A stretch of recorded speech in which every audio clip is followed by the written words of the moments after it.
Bonjour, bienvenue chers élèves dans cet espace d'apprentissage dédié aux élèves de la 4e année section lettres et portant sur le premier module d'apprentissage, partage. Je vous rappelle que ce travail a été conçu et élaboré par mes deux collègues, mesdames Derouezi Nozha et Jaïdi Nour, et présenté par moi-même, madame Cherni Shirin, sous la direction de madame l'inspectrice Kefis Ghairi Naïma. Cette 6e séance sera consacrée à une activité d'écrit, l'expression écrite, qui est l'aboutissement de toutes les activités précédentes dans laquelle vous allez réinvestir vos acquis en vocabulaire, en langue et en étude de texte. Dans cette séance, on va vous proposer un sujet.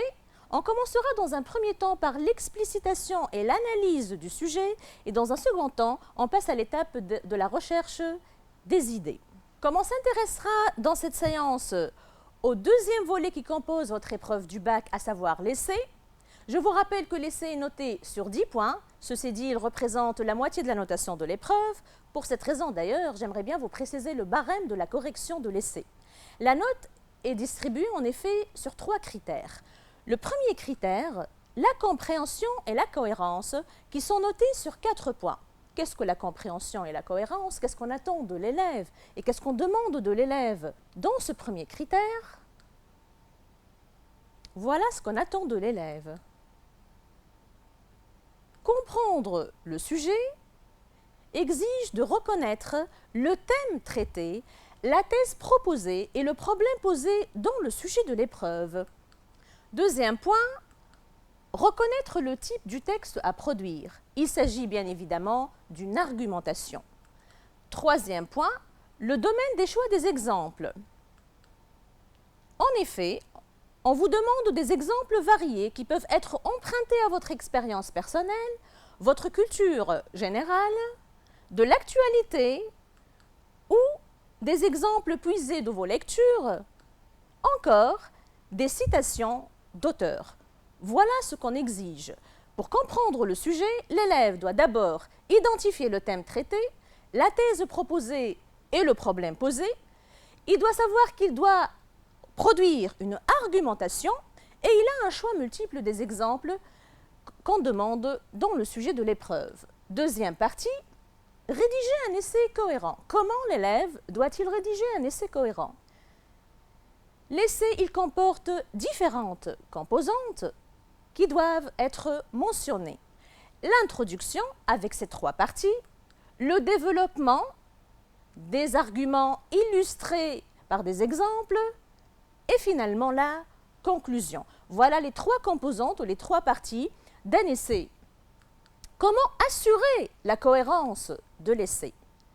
Il s'agit d'un enchaînement des arguments.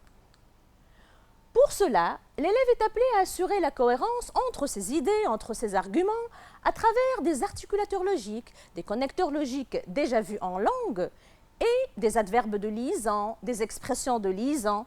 Notamment, il peut employer les connecteurs logiques d'addition, d'abord, ensuite, en plus, en outre, aussi, également, parallèlement, des connecteurs logiques de cause et de conséquence, en raison de, puisque, du moment que, étant donné que, par conséquent, ainsi, etc.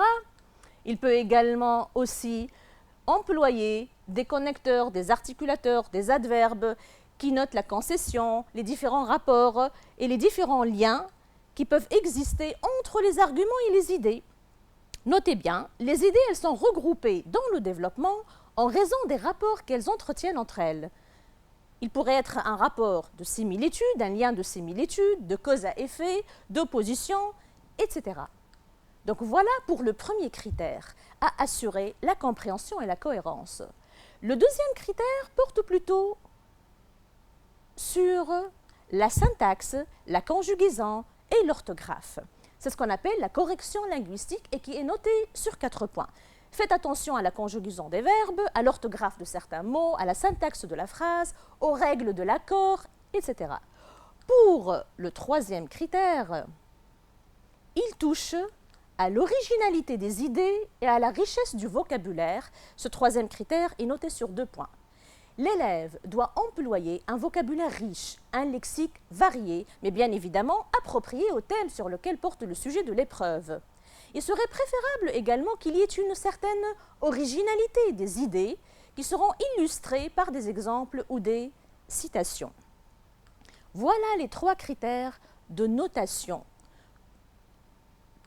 Ce que l'élève doit retenir maintenant, et pour récapituler le tout, l'élève, pour comprendre le sujet, il doit reconnaître le thème et la thèse pour pouvoir introduire son sujet, poser sa problématique, développer son point de vue personnel, bien évidemment avec des arguments cohérents. Pour assurer la cohérence, il doit employer des articulateurs logiques, des connecteurs, des adverbes de liaison, vus et étudiés en langue, utiliser un vocabulaire varié, donc il va user du lexique approprié qu'il a étudié dans la séance des activités lexicales, employer des exemples appuyant les arguments proposés. Voilà pour récapituler les 3 critères concernant la notation de l'essai. Maintenant, on va passer à l'étape de l'application. Je vous propose le sujet. Ma vie d'enfant me fournissait, juste un de sujet. Maintenant, on va passer à l'étape de l'application. Je vous propose le sujet. Ma vie d'enfant me fournissait chaque jour des tristesses et des craintes que j'entretenais dans ma solitude. Ces larmes, il me fallait quelqu'un avec qui les partager, avoua Philippe Grimbert. Rappelez-vous, cette citation elle a été puisée du texte qu'on a étudié ensemble dans la séance numéro 2 qui a été réservée à l'étude de texte. Pensez-vous, comme Philippe Grimbert, que la présence de l'autre soit enrichissante? Vous développerez votre point de vue personnel dans un texte argumentatif en l'appuyant par des arguments et des exemples précis. Comme vous remarquez bel et bien, le sujet est composé de 3 parties. La première partie appelée l'assertion ou le donné, dans laquelle vous voyez la citation de l'auteur. Deuxième partie, c'est la question, le problème posé. Elle se présente toujours sous forme d'une phrase interrogative. Troisième partie appelée la consigne. On va passer maintenant à la première étape, l'explicitation du sujet. Autrement, la délimitation des parties qui composent l'énoncé du sujet. Le sujet proposé se compose de 3 parties. D'ailleurs, c'est à l'exemple de tous les sujets proposés à l'épreuve du bac. Ils se composent tous de 3 parties. La première, appelée assertion. Elle est généralement sous forme d'une citation, phrase ou 2, comme c'est le cas pour notre sujet, prise du texte proposé le jour de l'examen. Ou bien, l'assertion peut être sous forme d'une affirmation, une phrase déclarative inspirée du texte. L'assertion révèle le thème traité et la thèse de l'auteur. Qu'est-ce que la thèse? Sa position par rapport au thème proposé. Alors, comment l'élève pourrait repérer le thème et la thèse à partir de cette assertion? Il faut d'abord lire et relire l'énoncé attentivement, puis souligner les mots-clés, ensuite définir le sens de ces mots-clés. Comment? C'est en fournissant des synonymes déjà étudiés et déjà vus en classe, bien sûr, qui doivent être appropriés au thème sur lequel porte le sujet. Par exemple, on va essayer de se concentrer, de cerner notre travail sur les mots-clés de ce sujet. Dans ce sujet, on atteste l'emploi des mots suivants, tristesse, crainte, solitude, dans la citation. Ce sont des sentiments qui dénotent la tristesse, la mélancolie, la désolation, l'affliction. Ce sont des sentiments douloureux, affligeants, amers. On a aussi l'emploi du mot quelqu'un. Quelqu'un, ça réfère à l'autre, une autre personne, l'autrui. On a aussi le verbe partager. Bien évidemment, dans cette citation, on parle d'un partage de sentiments, parce qu'il s'agit des sentiments déjà mentionnés, la tristesse, la crainte et la solitude. Il s'agit d'un partage d'une douleur, des sentiments affligeants, des sentiments douloureux. Il s'agit d'un partage des soucis, de la peine. Donc, le thème sur lequel porte ce sujet est bien évidemment le partage.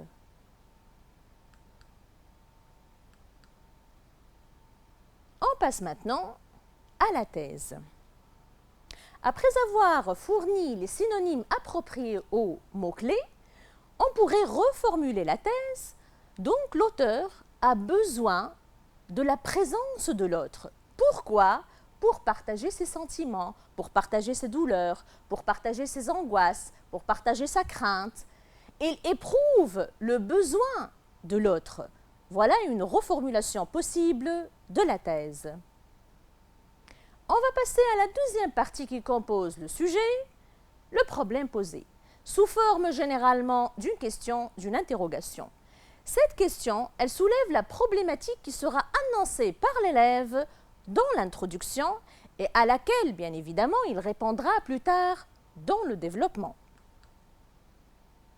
Elle commence généralement par « Pensez-vous »,« D'après vous », partagez-vous cet avis, partagez-vous cette vision, partagez-vous cette opinion de l'auteur, que pensez-vous? Et on a bien dit qu'il s'agit toujours d'une interrogation. Cette question, elle dévoile les différents plans possibles, autrement, quelle prise de position l'élève devrait-il adopter? Point de vue personnel. L'élève pourrait adopter un point de vue personnel catégorique. Ça veut dire favorable à la thèse de l'auteur, donc il va présenter des arguments pour appuyer, soutenir, défendre la thèse de l'auteur, ou bien un point de vue catégorique défavorable à la thèse de l'auteur. Autrement, il va présenter des arguments pour dénoncer, réfuter, faire le réquisitoire. Ou bien, deuxième possibilité, l'élève pourrait adopter un point de vue nuancé. Qu'est-ce qu'un point de vue nuancé? Dans ce cas, l'élève développera un point en deux parties. La thèse, ça veut dire qu'il va donner des arguments pour soutenir la thèse de l'auteur, puis, dans un second temps, la thèse adverse. En effet, le point de vue choisi, adopté par l'élève, déterminera votre plan dans le développement.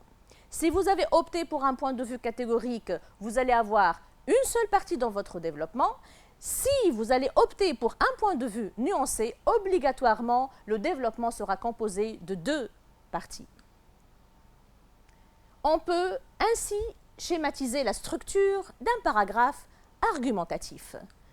L'élève commencera par une idée directrice qu'il va appuyer par un argument, premier argument illustré avec un exemple, deuxième argument plus un exemple, troisième argument illustré encore avec un exemple.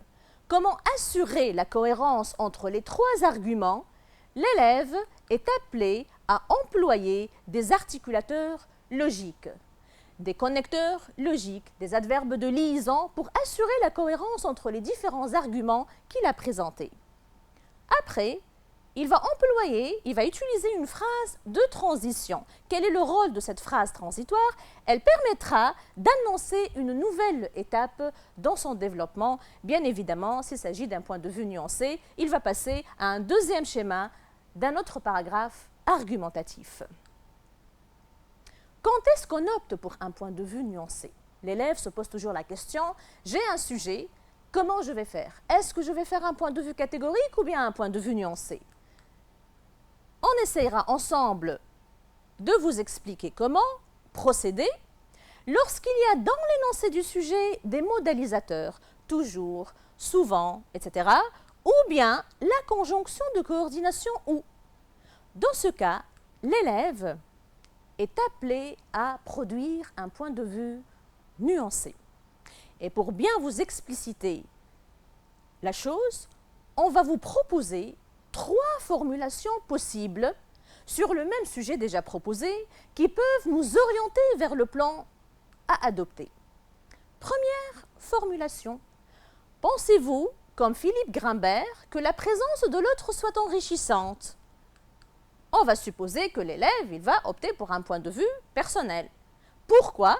Parce qu'il n'y a aucun modélisateur dans cette question, il n'y a pas la conjonction de coordination ou, donc l'élève, il a à faire un choix, ou bien il va défendre la thèse de l'auteur et dire que oui, la présence de l'autre elle est bénéfique, enrichissante, ou bien non, la présence de l'autre peut être une entrave, un obstacle pour l'être humain, peut présenter un problème, une difficulté. Voilà un point de vue catégorique. Deuxième formulation possible. Pensez-vous, comme Philippe Grimbert, que la présence de l'autre soit toujours enrichissante? Notez bien l'emploi du modélisateur toujours. Dans ce cas, ce modélisateur exige une prise de position nuancée. Autrement, l'élève il va dire oui, par moment, et dans certains cas, la présence de l'autre elle est enrichissante pour l'être humain. Mais, cependant, elle pourrait présenter un problème. Elle pourrait être un obstacle, une entrave pour l'être humain. Troisième formulation possible. Pensez-vous que la présence de l'autre soit toujours enrichissante ou par moment nuisible? Et là, vous avez plus le modélisateur, il y a encore l'emploi de la conjonction « ou » qui sous-entend les deux possibilités. D'une part, elle est enrichissante, cette présence, cette existence de l'autre, mais parallèlement et par moment et en même temps, elle pourrait être nuisible, maléfique. Et dans ce cas, l'emploi du modélisateur plus la conjonction exige obligatoirement un plan nuancé. Donc voilà 3 formulations possibles pour vous expliquer quand est-ce que vous pourrez opter pour le point de vue nuancé et quand est-ce que vous pourrez opter pour le point de vue catégorique. On passe à la 3e partie qui compose l'énoncé du sujet, la consigne. Qu'est-ce que la consigne? C'est le travail demandé à l'élève. Développer, exprimer une opinion personnelle, voilà la tâche que l'élève doit accomplir. Il doit faire attention, bien également, au type d'écrit à produire. Il s'agit d'un point de vue personnel dans un texte argumentatif. Ce n'est pas ni une description, ni une explication. C'est une argumentation qu'il est appelé à donner, à produire.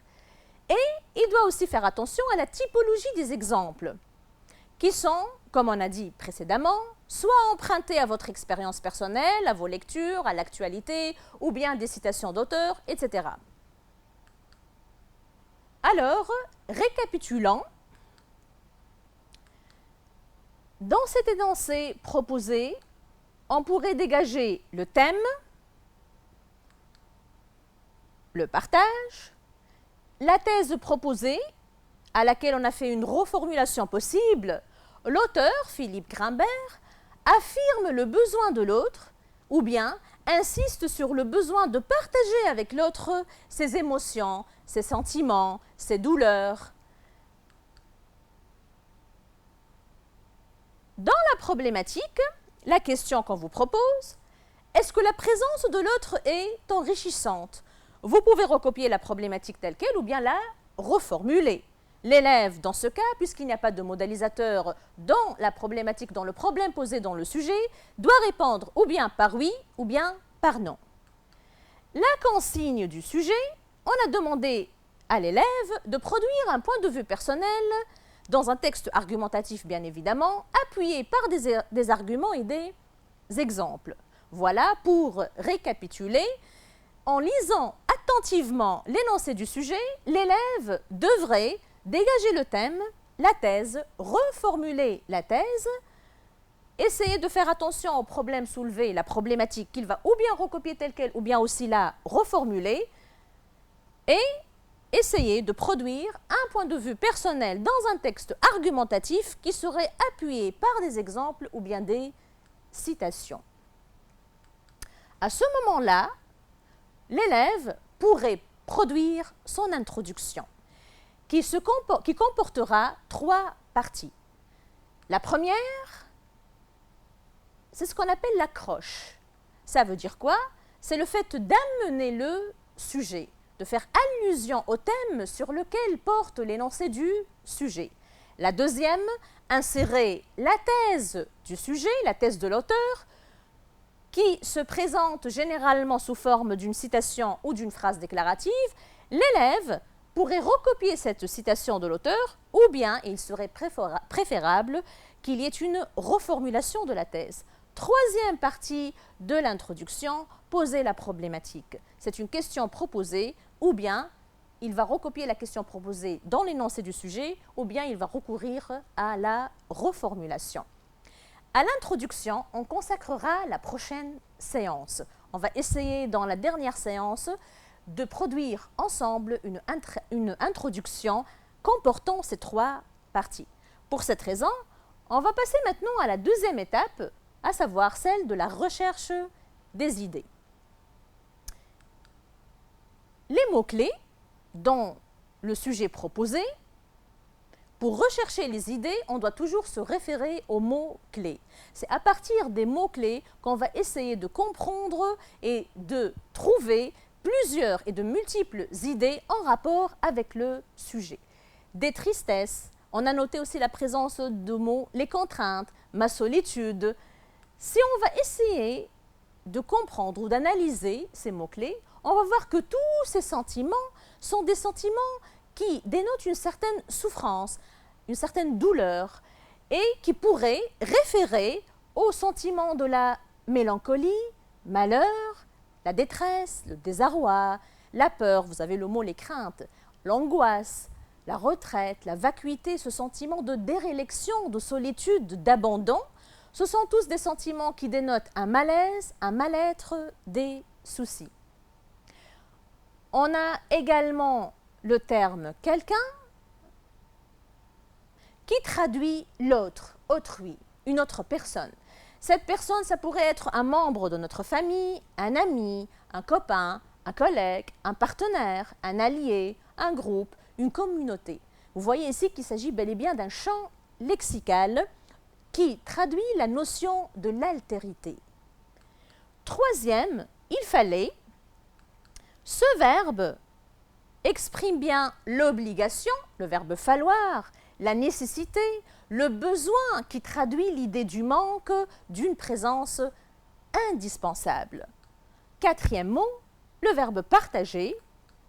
On parle ici des sentiments, donc on va essayer d'employer des synonymes au verbe partager.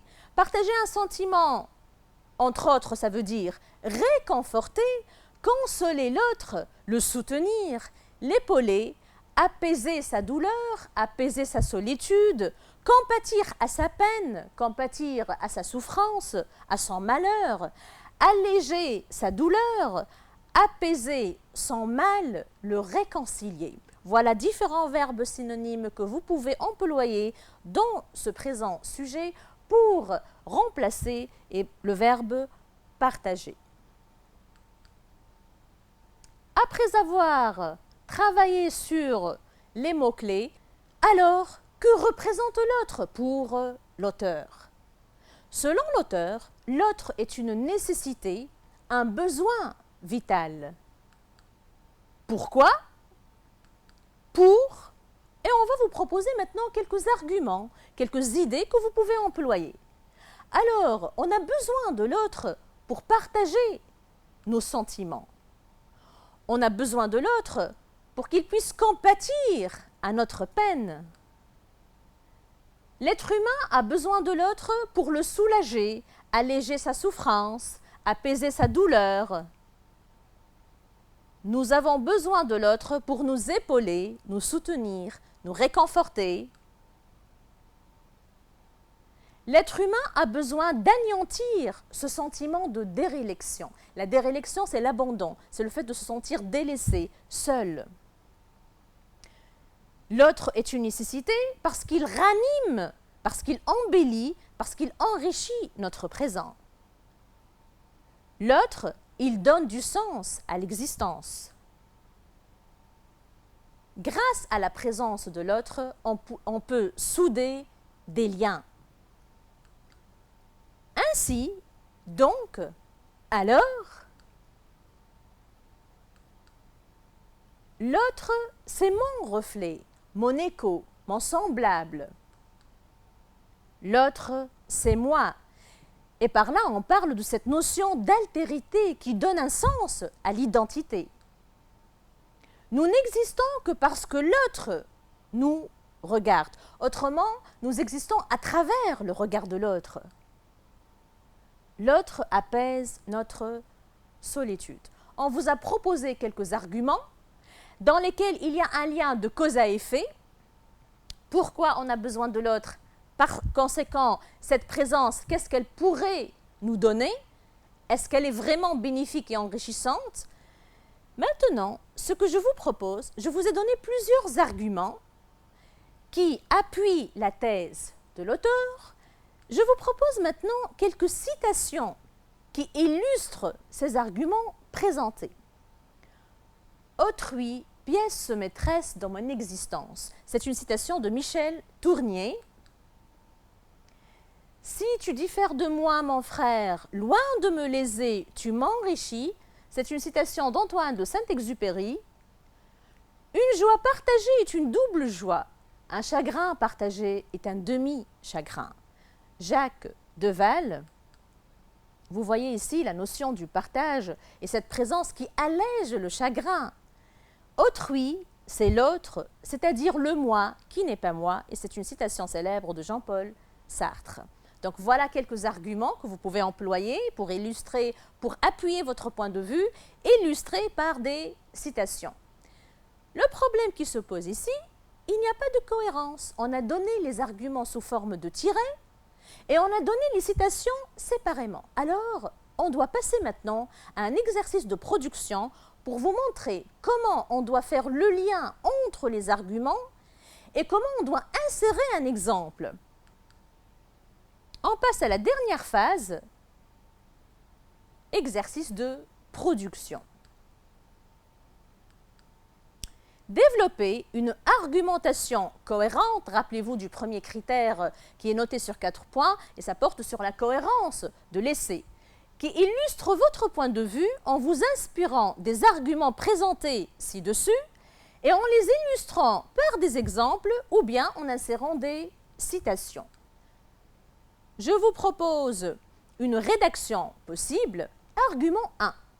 En effet, on va commencer par un adverbe de lisant, un connecteur. En effet, je suis persuadé que, un verbe d'opinion, chaque être humain éprouve le besoin de l'autre, ressent la nécessité d'avoir une présence. C'est une idée directrice. Je défends la thèse de l'auteur. Maintenant, je dois argumenter, je dois expliquer en vue de, et c'est un rapport de cause, pourquoi on ressent la nécessité d'avoir une présence, en vue d'anéantir le sentiment de la déréliction qui l'angoisse et de donner un sens à son existence. J'illustre mon argument par un exemple. Ici, on a préféré d'employer une citation. Quoi de plus illustratif que la célèbre citation de Michel Tournier qui souligne ce besoin vital d'autrui, autrui, pièce maîtresse de mon univers. Donc, vous voyez ici, les adverbes de liaison, verbes d'opinion, on a employé un rapport de cause pour expliquer notre point de vue, pour expliquer l'argument 1, et une expression pour insérer la citation. On passe à l'argument 2. En outre, vous avez un articulateur d'addition. On passe à l'argument 2. J'estime que un verbe d'opinion, avoir une personne à ses côtés permet de ranimer le présent, d'embellir la vie grâce au partage des rêves, des ambitions ou encore des goûts et des préférences. Ainsi, donc on va employer ici la conséquence, l'autre devient le reflet de l'âme, une forme d'altérité qui esquisse notre identité et nous enrichit. On emploie ici une expression pour insérer une citation. Rappelons dans ce contexte Jean-Paul Sartre qui déclare « Autrui, c'est l'autre, c'est-à-dire le moi qui n'est pas moi ». Vous voyez bien l'idée directrice, l'argument, insertion d'une citation en employant des articulateurs logiques et des verbes d'opinion. Troisième argument, également, donc un autre articulateur d'addition, il me semble que expression d'opinion L'être humain a besoin de se faire oublier, d'être épaulé, réconforté, afin de pouvoir confronter les mouvances et les turbulences auxquelles il se heurte. Pour cette raison d'ailleurs, la cause, il ne peut guère vivre et tout surmonter seul. 2 points, on va expliquer. Il a toujours besoin d'un ami solidaire, car sans l'amitié, qui est une véritable possibilité de partager pleinement ses frustrations ou ses joies, la vie serait une erreur, comme l'affirme Aristote. J'insère ici une expression célèbre d'Aristote. Les exemples abondent aussi bien. Maintenant, on va passer aux exemples. Dans la réalité que dans le cinéma et le roman, à l'instar du film Les Évadés ou le fameux roman intitulé Zorba. Donc ici, on a employé une citation, mais également on a employé un exemple puisé de vos lectures. Le fameux roman intitulé Zorba et de votre connaissance générale, le film Les Évadés. Témoignons les deux de l'importance de cette présence de l'autre. Voilà l'idée directrice, l'explication des arguments, insertion d'une citation, exemple puisé de vos lectures et de l'actualité avec des articulateurs logiques et une expression d'opinion. Donc, ce que l'élève doit retenir. Étape 1. L'élève doit d'abord lire attentivement le sujet. Deuxième partie, souligner les mots-clés. Expliciter le sujet, ça veut dire dégager le thème et la thèse à travers les mots-clés, poser sa problématique et rechercher les idées pour faire le plan du développement. Étape 2. Utiliser des verbes d'opinion, user de connecteurs logiques d'addition, de cause, de conséquences, comme on a fait tout à l'heure dans les arguments proposés, ou encore de concessions, etc. Employer des expressions de liaison pour insérer les exemples ou les citations. Voilà les 2 étapes, voilà quelques recommandations utiles pour pouvoir réussir son essai. Ce que l'élève doit obligatoirement éviter, faites attention à la compréhension partielle du sujet ou encore à la généralisation qui vous fait tomber dans le hors-sujet. Le hors-sujet, il annule tous les critères de la notation. Faites attention. Les arguments présentés sous forme de tirés, parce qu'il s'agit d'une rédaction, rappelez-vous. Les citations non conformes à l'idée développée. Parfois, les élèves apprennent des citations qui n'ont aucun rapport avec le thème traité. Et faites attention aux exemples qui peuvent être parfois inadéquats ou inappropriés. Voilà quelques recommandations. Notre séance touche à sa fin. J'espère qu'on a pu répondre à vos besoins. Merci pour votre attention et à la prochaine séance.